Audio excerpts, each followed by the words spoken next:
కార్యక్రమాలని ఎన్నికల మేనిఫెస్టోలో పెట్టి ఎన్నికల మేనిఫెస్టోలోనే సూపర్ 6 పథకాల ద్వారా ఈ రాష్ట్ర ప్రజానీకానికి పరిపాలనలో భాగస్వామ్యం చేస్తామని చెప్పడం జరిగింది.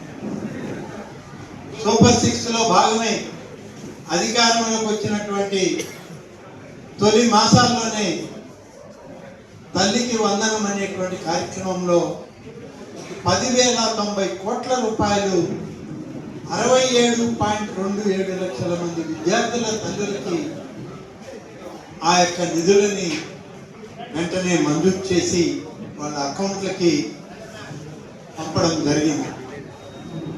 ప్రతి విద్యార్థి తల్లి ఖాతాలో 13,000 రూపాయలు, పాఠశాల ఖాతాలో 2,000 రూపాయలు వెలిసి 15,000 రూపాయలని రాష్ట్ర వ్యాప్తంగా 10,090 కోట్ల రూపాయలు విడుదల చేస్తుంది.